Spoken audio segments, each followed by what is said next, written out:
that worked out a lot better than expected. It did. It really did. I was so worried at the beginning, but yeah, we actually quite a tiny story in the end. It is, yeah. Again, a certain amount of suspension of disbelief. Of course, but that's required of everything we're doing right now. Exactly. Yeah, I would be interested to see it, definitely.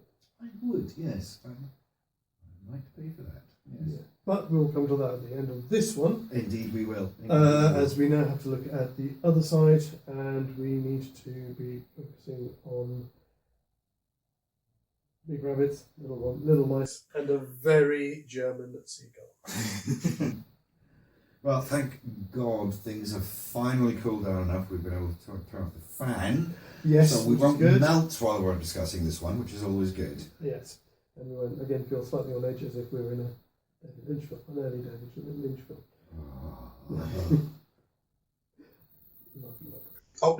Lovely director, but those early ones. Oh. So yeah, we can take a second, have a drink. So, oh yes. So, of course, yes. So, yeah, background to bunnies and little squishy mice. I'm worried about this one. They're so soft and squishy, and that's such a brutal story. Yes. I did think about, if you look at the, if you go to the very start of the film, obviously, if you think about... the bit at the beginning with the mythology and exactly, and Lord Efrafa and all that. Yes. Yeah. Again, I imagine that would play out quite well, but again, with that, you might see some of the gifts that Frith gave to the mouse. Yes, it covered it briefly, but it went over the carnivores mostly, didn't it? It did, yes. Yeah. All the stuff that's going to be the natural predators of the rabbits. Yes, of course. Yes. But yeah, so again, so we can establish them in the story. So I suppose then the beginning tale wouldn't be just the tale of Lord Efrafa, but also the tale of his friends, of the mice and the rats of the fields, and that. Yeah, I mean it's essentially the same story, just it just includes a couple more details. Exactly. Yeah. So what are their gifts from Efrafa? I mean, well, their size would be one I was going to say their ability to squeeze through tiny things. Yes. I know it sounds like a small thing, but I mean, from the way that Lord Efrafa was dealing out gifts, it would seem appropriate. Yeah. You know, when the fox and the weasel can't get into the roots of a tree. Exactly. And Lady Mouse can, or whatever the mythic name of little spiritual mouse would be. I don't know.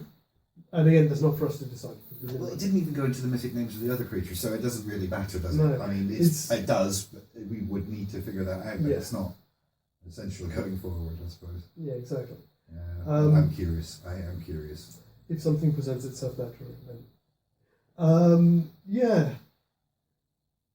So you'd have that. You'd also have, again, similar to rabbits, their ability to gnaw at things. Oh, yes, of course. Yes. I mean, yeah. That does come up in the story, yes. I mean, it's even something we see Mrs. Brisby use. That's how she freed Jeremy. Exactly. In Secret NIMH, so yes, of course, yes. It must be a relevant factor. Yeah. Their intelligence, I suppose. I mean, they're quite clever creatures. Yeah, I mean, in real life, mice are not the smartest. Not the smartest. No, the rats are the smarts. They've got all the brains. They look similar, but no, one's big brain, one's little brain. Well, I mean, in terms of the mythology, that's not... Did I make a faux pas? It's a faux pas? I don't know. No, it's because I can see why you do that, because Miss Frisbee is smart. Yes. You know, so, and you view her from that perspective, and you view mice from this perspective of Mrs. Frisbee, then yes, they are smart. And also in the perspective of whether she is so smart in the film that we know her from. Yeah. And she's not one of the experiments. And calm-headed and resourceful. Yeah. Yeah, I mean, when you view it from that perspective, yeah, of course they are. Timmy, it is definitely little Timmy. It is. Yes. Thank you. Yes. Thank you. So I was saying all wrong the whole last 2 hours.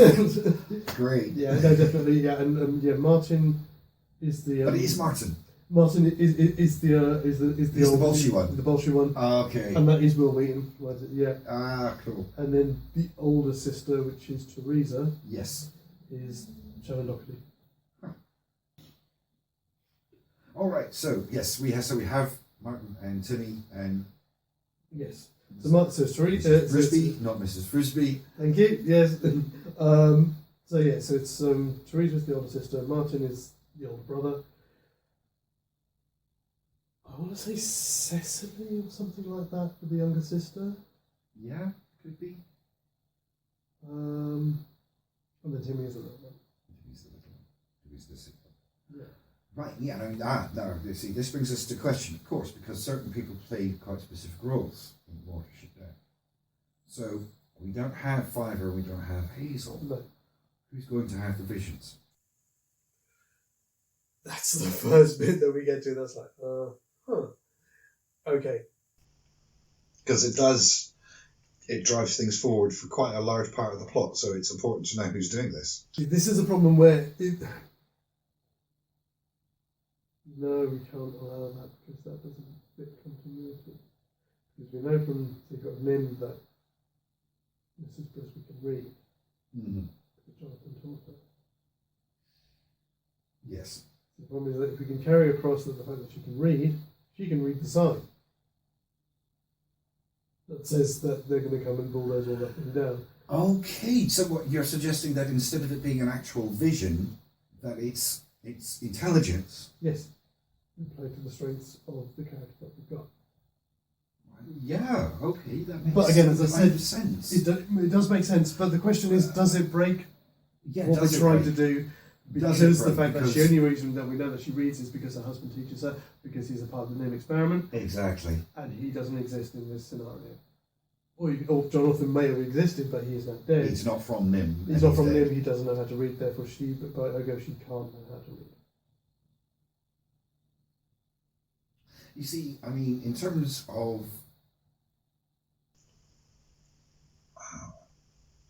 reflexively, driving the force forward, driving the plot forward, the story forward. Fiver's role is largely to supply visions and insight. Yes. Which is, I feel, a little bit like the secondary role that Timmy plays in The Secret of NIMH. As the sick child. Yeah, because it's a thing that drives the plot forward, but it's not the plot. It's not what actually happens, is it? Okay. So I'm just wondering if Timmy would be the one having some insight. I see what you're saying. Because we know so little about his character because he's only there and then you just see him very briefly at the end. Yeah. He's unconscious for most of it. And he's sickly, like Fiver. Yeah. He's presumably the runt of the litter, as it would be. I don't know. Because that's the thing, we don't see that much of Timmy in NIMH, so we don't have much of a sense of his character beyond the fact that he's sick. But in a lot of ways, Fiver's like that too. Yeah.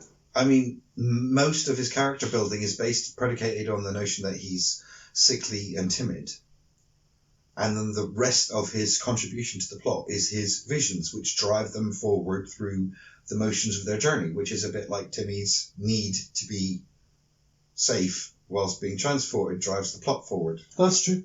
That's very true. But maybe I'm being too simplistic here. Maybe I'm just simplifying it because there seems like there's an easy parallel. I mean, does Timmy deserve that role? It's a difficult one. You've stumped me a little bit here. Because it's... For me, Mrs. Brisby easily fills the role that Hazel does. Absolutely. Clever, resourceful, yes, able to guide others to do things. That's kind of what Hazel does. Mm-hmm. So Miss Brisby clearly has a parallel in Hazel. Who's the parallel of Fiver? Because if it's not Timmy, then it needs to be somebody in the family. Yes, and Martin's, as you say, established is too Bolshe. He's very courageous and brave. You know. There's not a lot in there of Teresa to see what she's like. Mm. It's just a lot of it is just her playing off Martin, all playing off a sibling. That's the question. Should it be a character that we recognise more completely from NIMH, or should it be someone whose narrative parallels are more obvious, even though they've got less of a contributory role to the actual story beyond motivation? Because Fiver is more than motivation. Yes. He is more than that. He does contribute more completely, even though his characterization is pretty minimal. So this, and again, it's because we're trying to place the Brisby family into the storyline. So at the very basics, we must assume that they live very in close proximity to the warren. Yes, they live in the field, isn't they? They live in the field. Yeah, they live in the field. Because I always thought they were supposed to be field mice. So any danger to the warren is a danger to them, and vice versa. Yeah.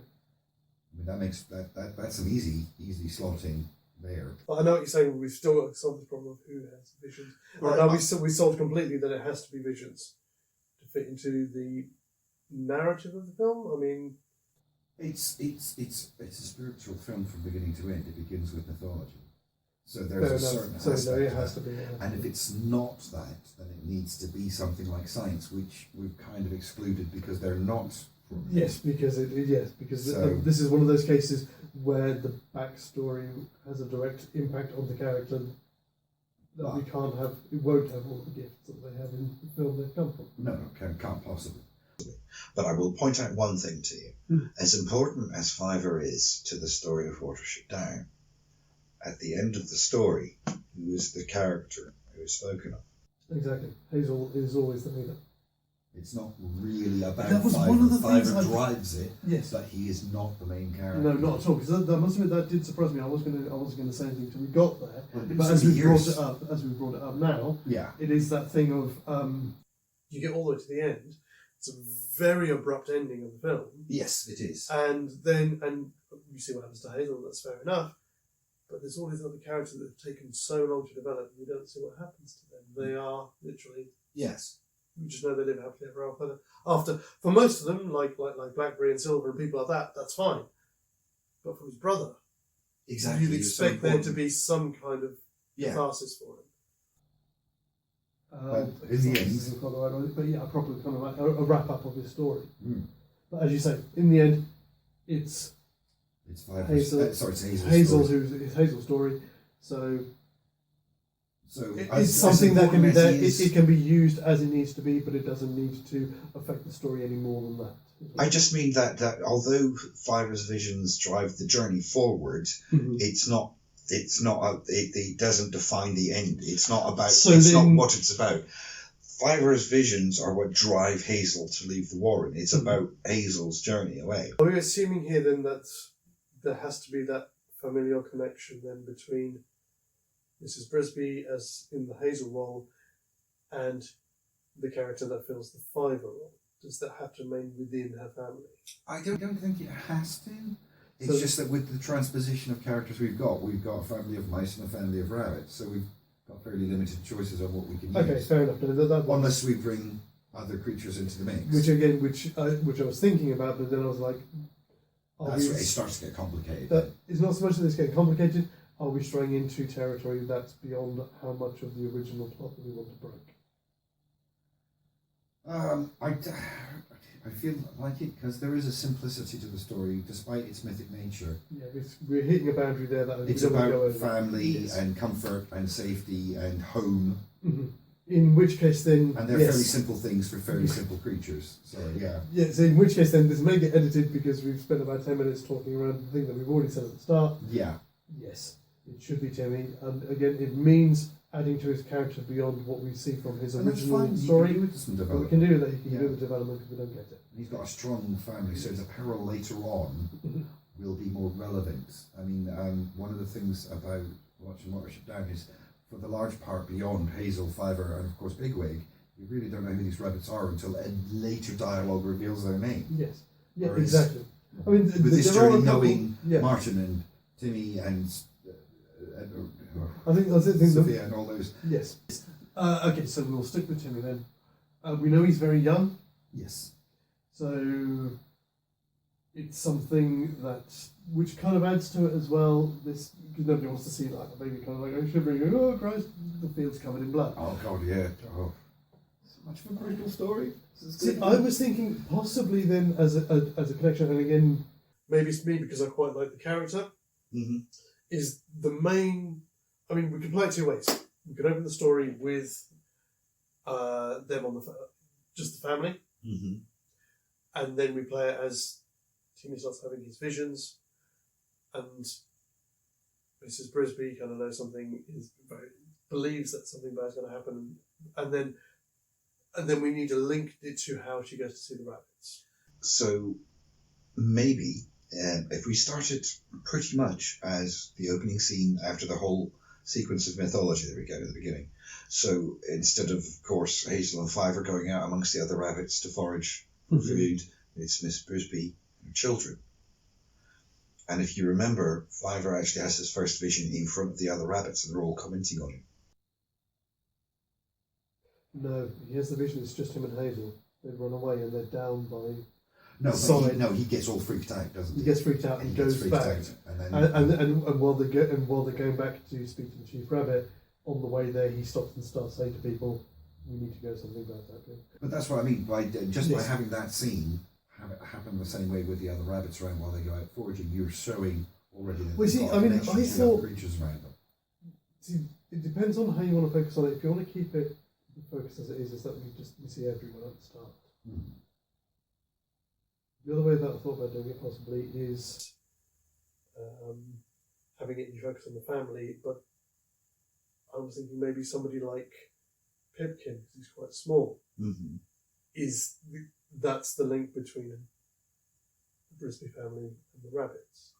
All right, so like Pipkin is a friend of Mrs. Brisby or yes. the children? You're probably a friend of because of their size. I mean, he's young, but in terms of in relative size, of course, he's probably on the same level as Mrs. Brisby. He's considered an equally small creature by his... Yeah. Because of his size. And it could be that he is at their home when Timmy starts having these visions. Okay. Right, so you're thinking down in the house? Yes, or just outside the house, wherever they are. Okay.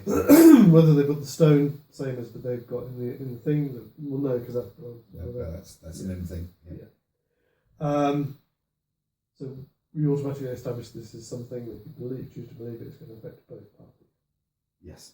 So if Kim wants to go and speak to the head rabbit, or he doesn't know what to do about it, Mrs. Brisby, being the centre of reason, if you like. Yes, of course. And common sense. Yes. Yeah. That would be more likely. Yes. Says, well, you need to tell your people as well. I'll come with you. Yes, of course, that gives us the excuse to follow that journey. Yes, you then follow that journey, and then that expands the story into you see the rest of the rabbits in the warren and things like that. Of course, because I mean, you could start the very film the same where you see the rabbits there in the warren, and you just see Pipkin hopping off on his own, going down to see Mrs. Brisby. Oh yes, I see. Yes, that's a nice sort of like narrative through line. It's a nice little journey. Yeah, I like it. Yeah. And when he gets there, a little bit of play with the kids, and then boom, this happens. Yes, of course, yeah. Or it could even be that they jump on his back and they go for a bit of a run, and when they stop, he's next to that side, because that's where the vision happens. Oh yes, it does. Of course, yes, because he's sniffing at the cigarette butts, isn't he? Exactly. Yeah. After they just put it up, so all of that can play out just with these characters instead. Mm-hmm. Agreed. Yeah, absolutely. So it may mean adding a little bit of business in. So I imagine that being just Pipkin and the kids. Yeah. And they come back and tell Mrs. Brisby. Yes, because you need to take the time to establish the relationship. Otherwise, none of this really makes sense. Why would different species work together this way? You need to show that relationship, absolutely.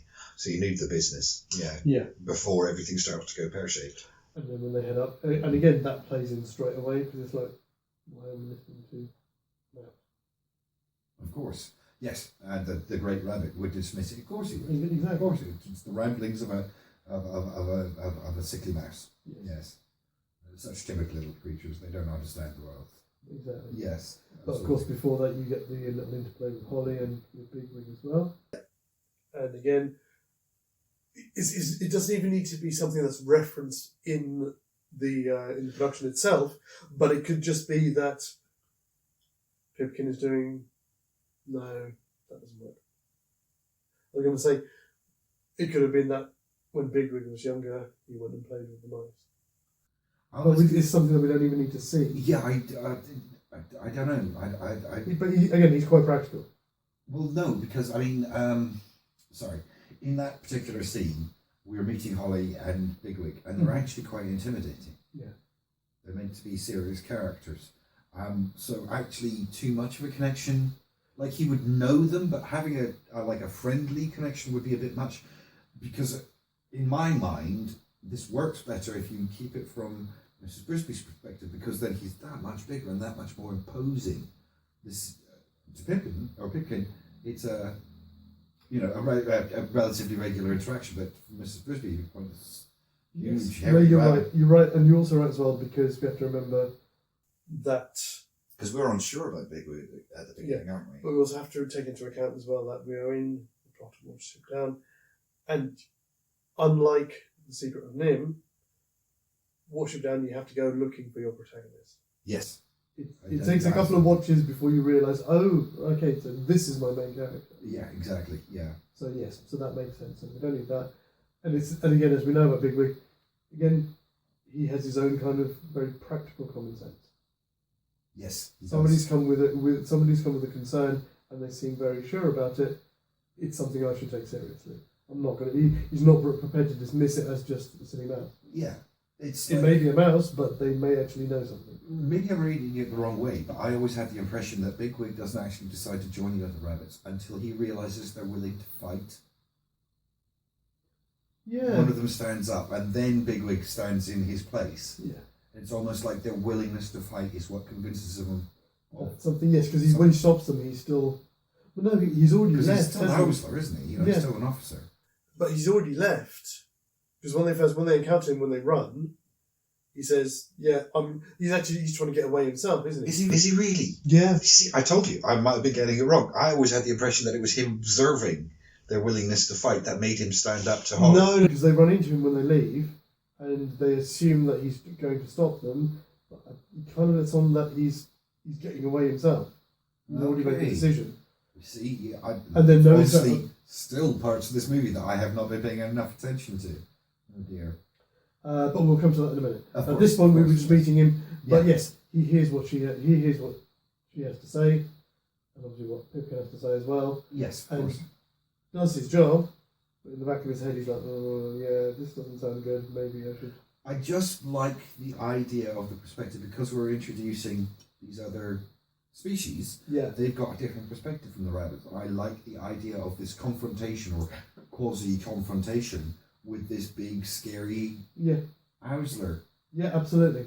Who's actually not that scary, but that it would give a little extra weight to the turnaround when he does actually join them later on. See, I can imagine it being quite kind of unconsciously humorous, that section, because when Pipkin takes her to try and go and see the head rabbit. Yes. I can imagine she's riding on the back of him.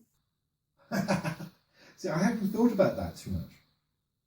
It would have to be, because it would take too long otherwise. Oh no, I suppose it would. Yeah, okay, fair enough. I'll grant you that. I'll grant you that. Although we are at this point, we can't go any further than that, because at this point we risk anthropomorphizing. We do absolutely. And this is not an anthropomorphic story. No, it's not. I agree. But I'm saying for pure logistics. Yeah, it has to be that way. Of course, yeah, I see what you're saying. I do understand your logic. Yeah, I agree to that. Yeah, I can see it. But again, it's not something that we play up to within the dialogue so much. It's not just narrative practicality. Yes, yeah, of course it is. Yeah.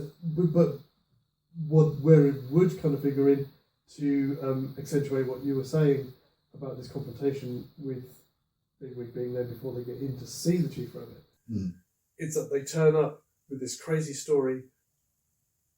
Pipkin, you've got a mouse riding on you. What?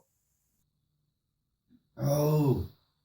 Yeah, okay, yeah, I suppose so. Yeah, Again, it could be there's possibility for a little more humour there. Yeah, so it could be just a very dismissive kind of, oh, he realises and climbs off. Yeah. You know, it's just something like that. Without even referencing too much. But again, we're getting too much into the nitty-gritty of scenes here as opposed to the overall, how it fits into the story. But again, we can do that. It's a thing we can do. If we see something that we can picture in our heads, in the style of the artwork or in the style of the film that we're talking about, I don't see any problem with that. That's the thing. You see, it's like we did talk about this earlier. You know, one is a very anthropomorphized film and one is not. It is. And this one has to be more like it would be. They would still move it exactly as they would. I mean, there's a certain... because they're cheeking of it to a degree, but it's very subtle. To a certain degree, but I'm not sure that it's a narrative problem at all. For starters, mice can scamper damn fast when they want to. Yes, and they can grip onto things very well. But you don't need to show the entire journey all the way there. Oh, no, you wouldn't. You would just cut away. So, why is it necessary for her to ride? Because of it heightens the urgency of their plight. Because the amount of time it would take her to scurry the distance that Pipkin can cover to get back to the Warren. Again, you're talking about things that we won't see. We're cutaways. You're talking about cutaways. I am talking about cutaways that have not been shot. But we will see part of it because it's on the journey back that they stop and alert the other rabbits. Okay, fine. So we can see her struggling to keep up with him. Obviously, pointing out the differences between the creatures. I mean, doesn't that serve a narrative purpose? Because they're not the same. Because a mouse can't move quite as fast as a rabbit, but they can move damn fast. I don't see that we've got a plot hole. It's not a plot hole. No, it was never a plot hole. Again, it's just how it looks, and I didn't see a problem with them. And helping. That's the thing. Especially going basically on looks. This is not an anthropomorphized movie. It's not, but again, as I said, a mouse can grip onto stuff. They climb. There's no reason why... But that's still anthropomorphizing. Because they can. They don't, do they? They don't ride on the backs of bunnies. Again, by the same token, bunnies and mice don't talk.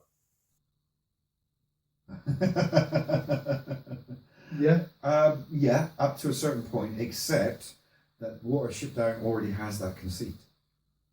They can talk to the seagull, so they already have the conceit of animals being able to talk to one another. They don't have the conceit of animals anthropomorphizing. But I don't think it is. I still think it's within the capabilities of her as a mouse to grip onto the back of a rabbit.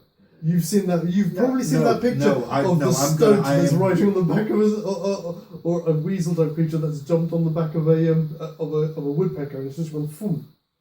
What? I have no idea. Have you never seen that? It was a thing. None. It was a thing on the internet. This is gibberish to me. What? It was. It might not be something as big as that, but there was a picture somebody captured of a woodpecker flying with a rodent clutched onto the back of it. Right. Okay. Okay. How many other photographs have you seen of that? None. But it's a difference. A mouse on the back of a rabbit holding onto it, gripping onto it as it would do onto the side of a plant, is not beyond the realms of possibility. But why would they do it? Because they've just been told that they have to leave, otherwise they're all going to die. There is a question of time. These creatures do not have opposable thumbs. Why would they assume any of this? This is radically anthropomorphizing. I don't think it is. I honestly don't think it is. I disagree vociferously. I don't think vociferously. It is. Because it would work. It keeps the story. It keeps the degree of. It keeps the tension high. We know something's going to happen. It's coming. We need to do something now, which is already there in Watership Down. You seem to think there's a lack of tension.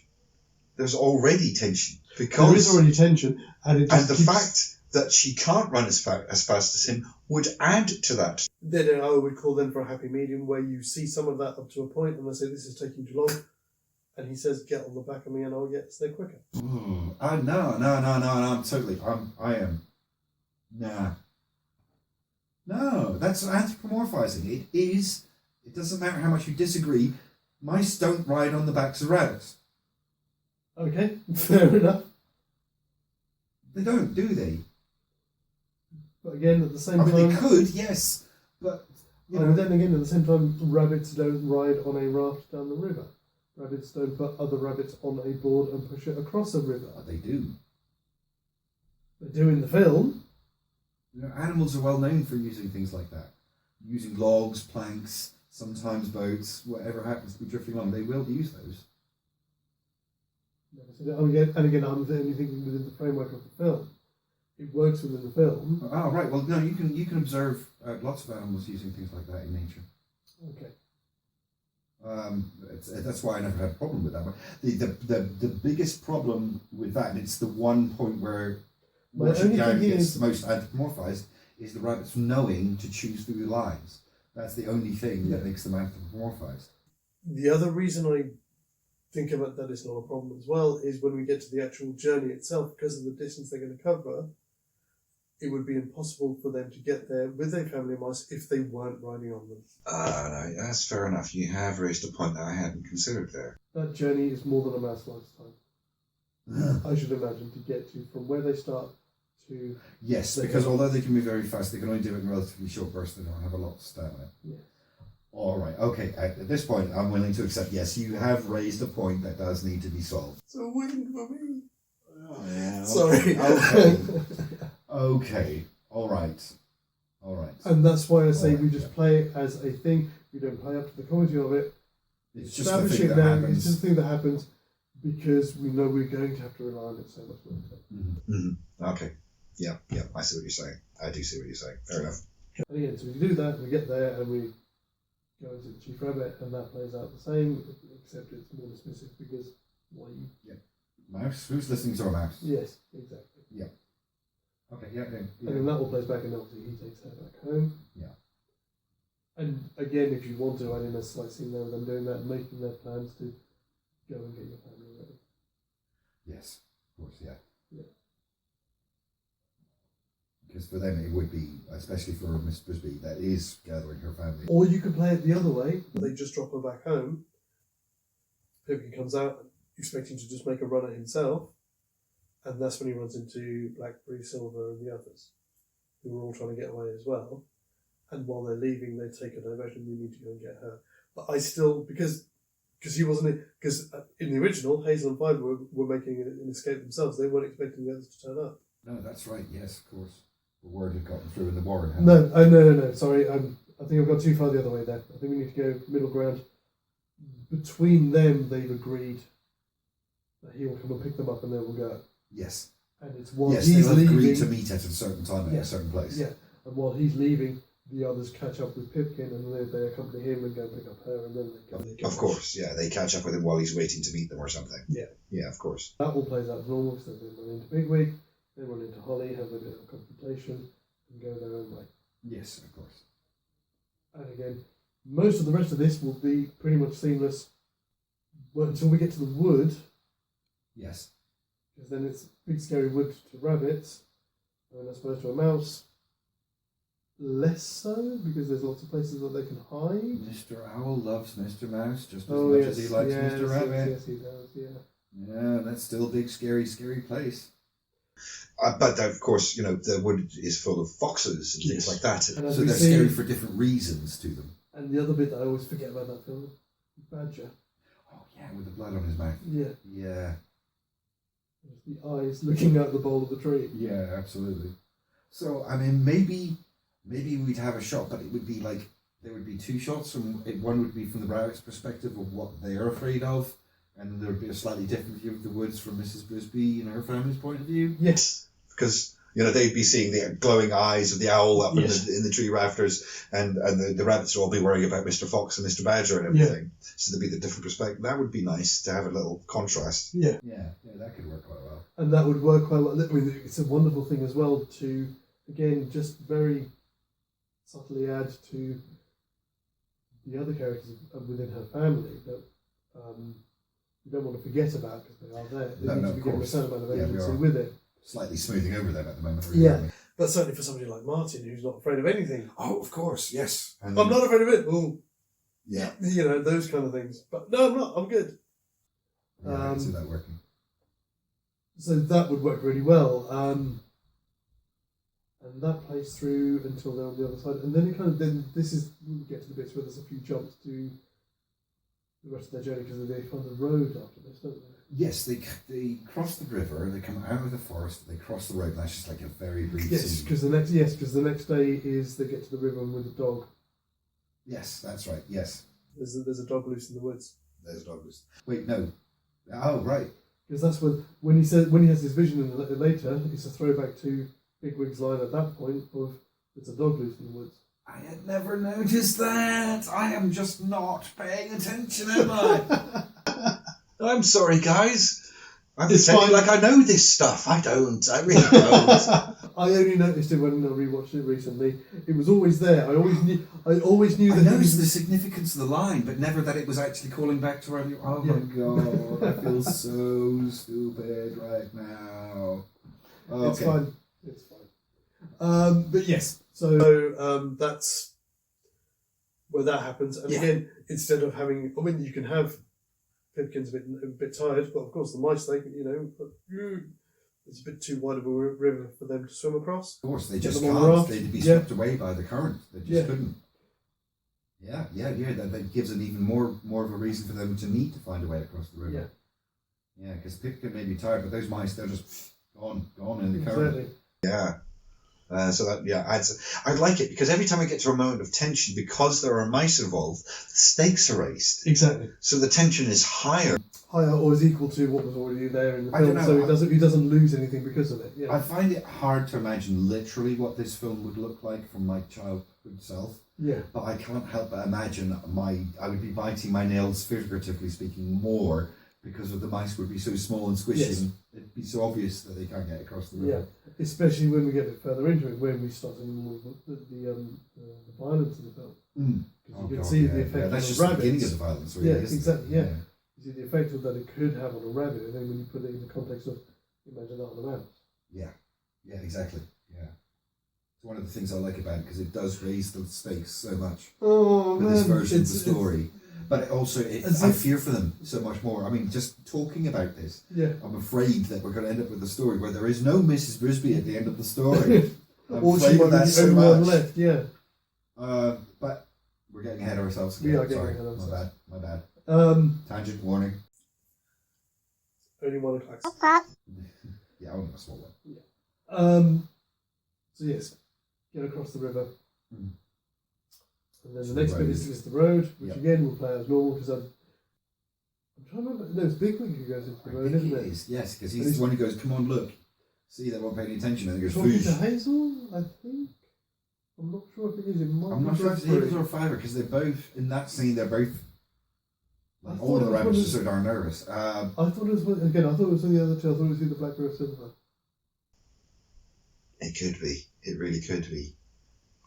Because there are certain points in the film where, because of the illustration, I really can't tell the difference between the different rabbits unless their lips are moving and you can hear them speaking. Changed because they're trying to account for shadow and things like that. Yeah. They just change the shading of them animation style sometimes, changes, doesn't it? Yeah, and they change the shading on them, and that's how Sometimes you they're normally really tell. obvious. You know exactly who Hazel and Fiver and... Well, you always know who Bigwig is because they're little tough. Yeah, But the rest of them, it's often easy to mistake them for each other until someone speaks and then you know who's speaking.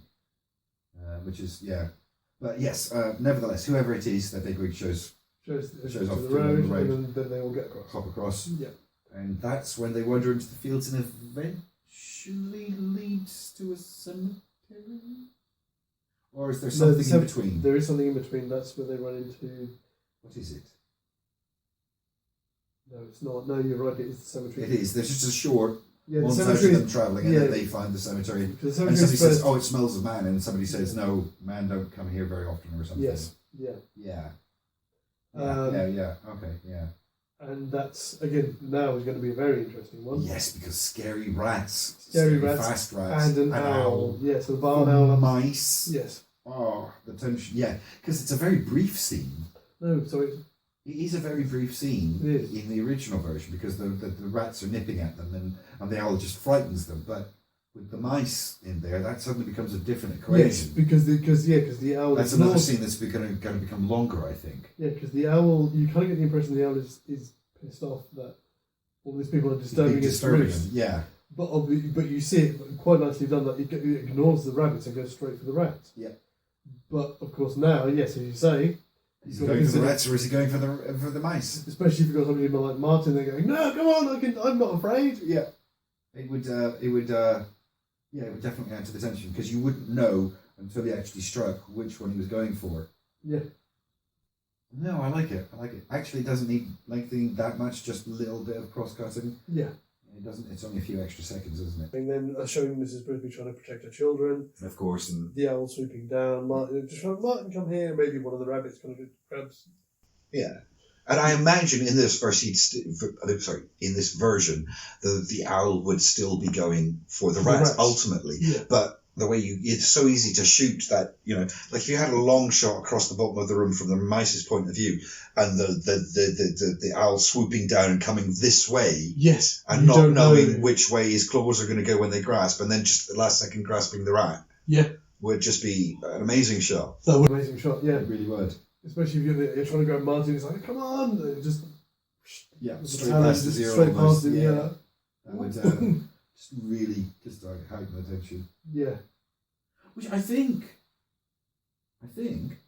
would slightly. I'm not sure if this is going to continue down the line, but the way it's looking at the moment might slightly lighten the tone of the film. Yes. Because there's these little moments of humour or which are there incongruous behaviour or whatever that allows the moment to step away from the brutality of what's happening. Yeah. Because there are, and it works within the context of the original film, because there is slight humour there really is. Yeah, there are even jokes and pranks at a couple of points, aren't there? So it's not, it doesn't break the narrative of the film. So no, it doesn't. It's just, it's not just rabbits interacting with rabbits, it's rabbits interacting with mice. Yeah, exactly. And I like the fact that, as we've established as well already, they are protective of the mice, because if it wasn't for them, they wouldn't know to run away. Yes, of course, yeah. Because again, that would all be played out earlier on in what they're saying. Mice hunt him, he has had that vision. So they know it's come from a mouse, even though it may be Pipkin who goes up and does some of the talking to Chief Rabbit and all this kind of thing. Those who hear the warning and heed the warning, understand it's because of them we need to protect them. They are one of us. Yes. Yeah, just to make sure that was established, because course. we need to know that they are moving as an ensemble and they have equal status amongst those that are there. Well, I mean, if you think about it narratively, at first you'd have a relative disconnection, but first you have the moment when everybody has to cross the river, which forces people to work together for the benefit of everybody, which is a small movement working towards that. But actually, this moment that we're talking about in the cemetery, that's the moment when the mice are going to save the rabbits and the rabbits are going to save the mice. Yes. Because essentially the mice will still need to run away. Again, this is where your point comes to an actual fruition, where they will need to leave on the back of someone to run away. Yeah. To give, again, and this just adds to the tension of the moment. So I think it works great. And those two moments, as we're going forward, they're slowly bonding as a unit, that, the mice are warning them of dangers that they can't see, and the rabbits are saving them from things they can't face. They're too big for them, So there'd be a bonding process there. I can see it working really well, actually. Which again, in a children's film, is a wonderful message. Of course. Yeah. Yes, you want everybody to work together, of course. So it's so hard to teach our children. Exactly. So, and again, as you say, considering the kind of slightly harrowing upbringing that media gave us, it does its job by teaching a good message to your children. It really does, yeah. No, I think it works really quite well. So from there we move into when it starts raining, and that brings us up to when we start seeing some kind of dissension in the ranks and threat of mutiny. That's right. Because of course they've got no warren to go to, so they're all wet and angry, and so they would possibly turn on the mice because they're the smallest. You'd get people defending them like Big Wig and Pipkin. At which point Cowslip turns up. That's right. Wait. Where's the bit with the field? Remember when they all go to sleep in a field and Violet gets up? Oh. Is that before that or after that? I think that's before. I think it is. I think it's the bit just before that. Because they go to sleep in the field and then Violet gets taken. Yes, because it's after. So we've skipped over that. Oh man, we missed it. Sorry. It's brilliant. Sorry, guys. Sorry. That's the bit after the river, and they escape and then they find the long grass, and that's where they stop in the field to recover because of the trials because of getting to the river. That's right. Yes, of course, because nobody can see them from the field. Yes. That's right. And then they go off and get caught in the rain and start to argue, and that's when they meet Cowslip. Yes. So sorry, because it is so important. Because again, it was one of the bits that I forgot until I rewatched it again recently. It's gone.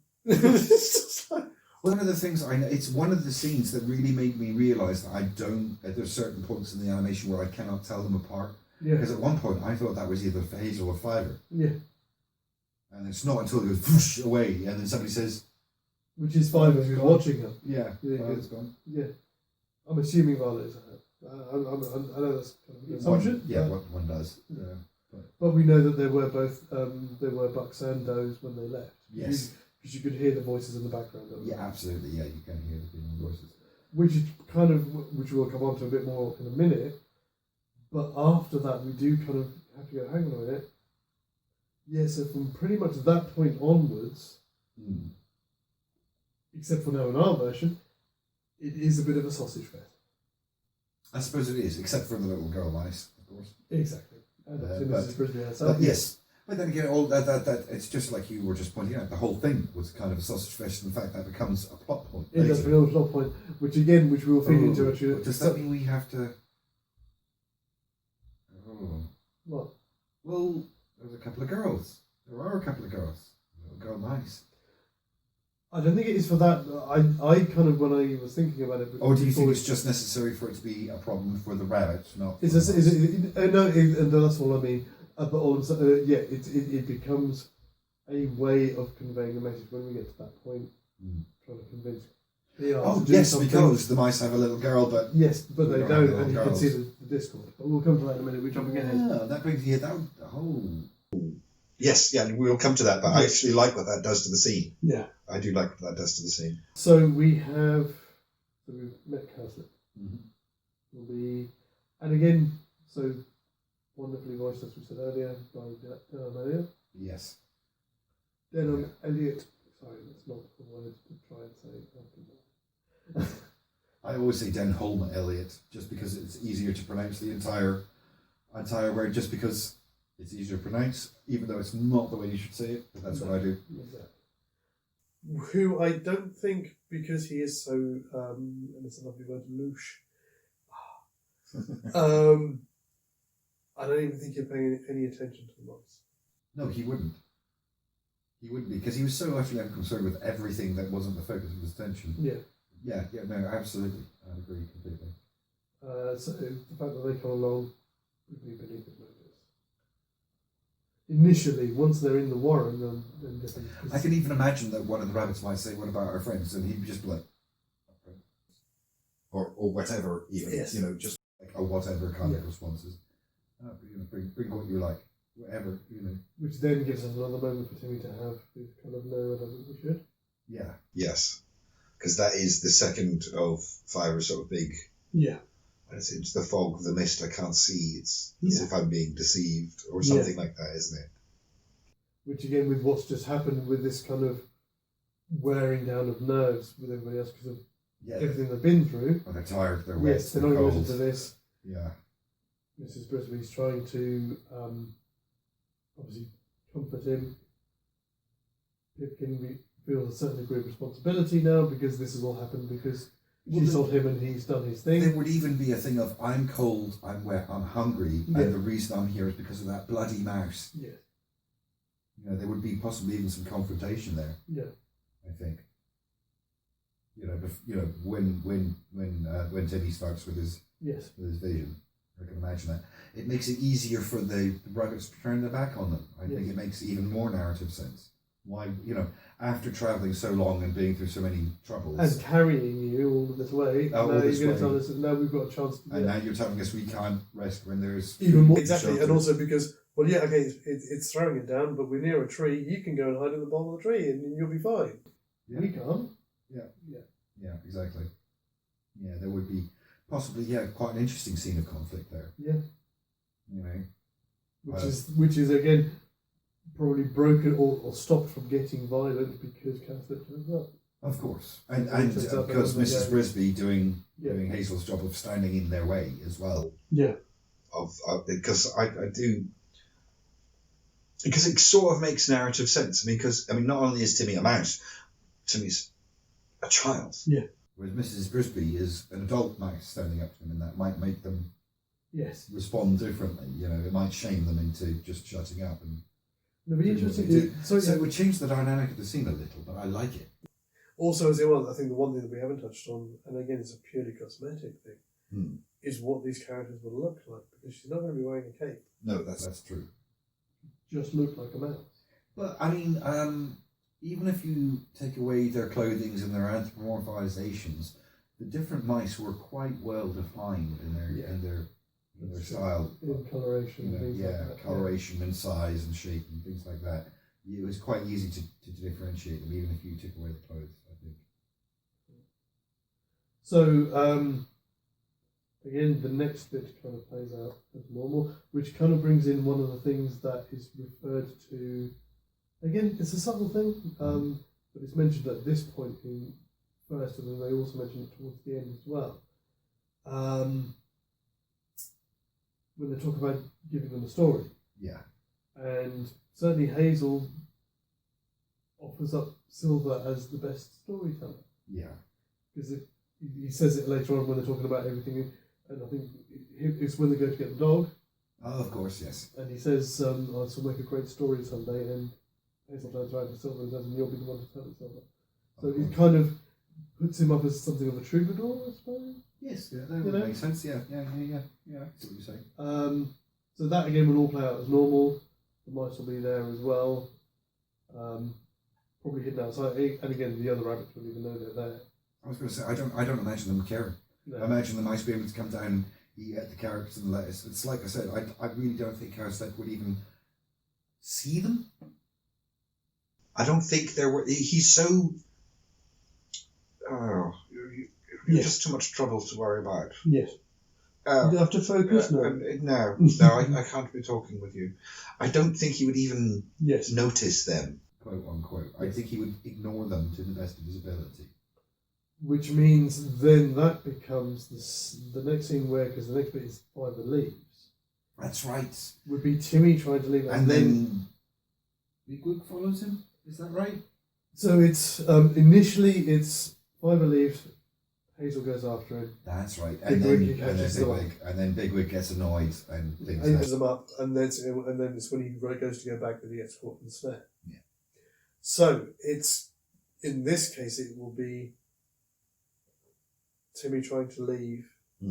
So I suppose it will be Mrs. Brisby and the rest of the family trying to convince at least Pipkin, or rather they go to leave and Pipkin takes them. Yes, and then Bigwig follows Pipkin. Yes, that makes sense. Yes. Yeah, it's a slightly longer chain of events, but all still makes sense. Yeah, absolutely. I mean, I think for them, because to be relative to the amount of distance that they cover, because they go from the entrance to the warren back down to the other side of the fence where they originally met Cowslip, which is quite a distance for a mouse to cover. It would have to be they convince Pipkin enough that he kind of goes, oh, this is really bad, and bolts. And calms himself down by the time they get there to narratively explain why they covered so much distance. Do they need to have covered so much distance in the first place? Yeah, because they cross... No, wait. Bigwig, no. Hazel says the whole area is snared.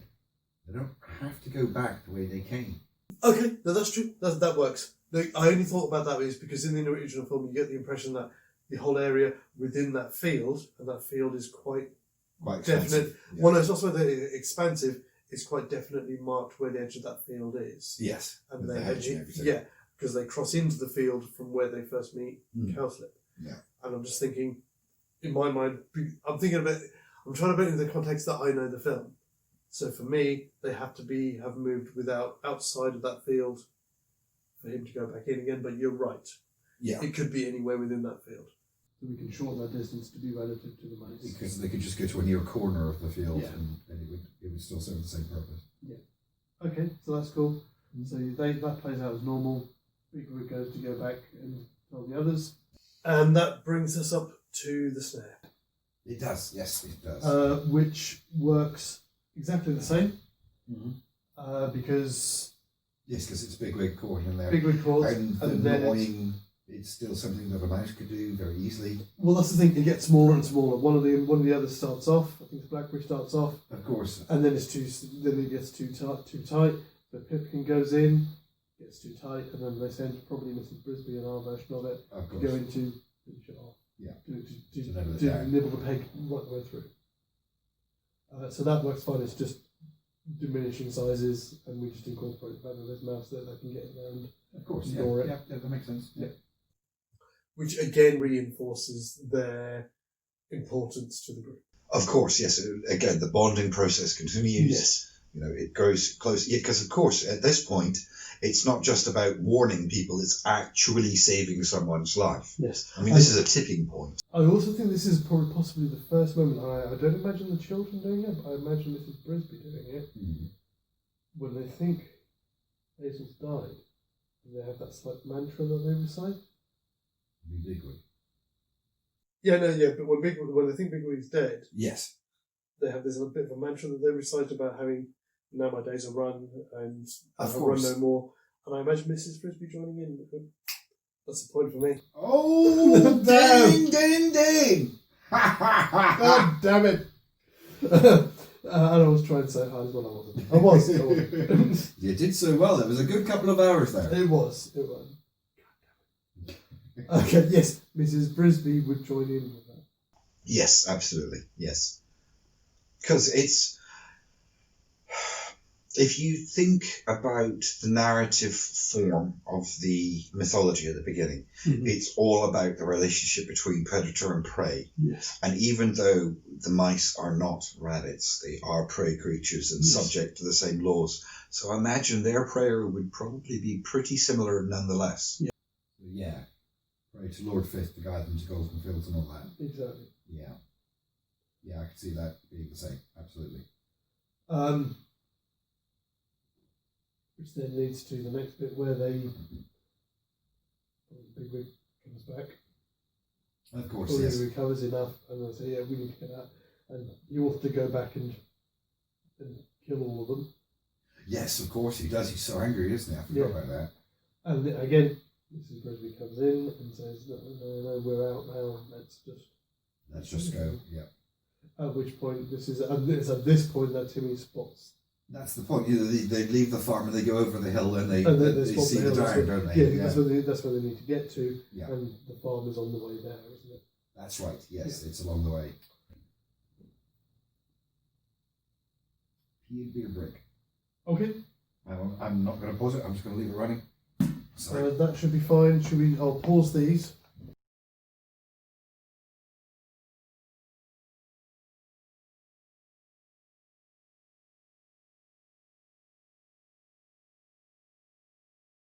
Ba ba ba ba ba ba ba ba ba ba ba ba ba ba.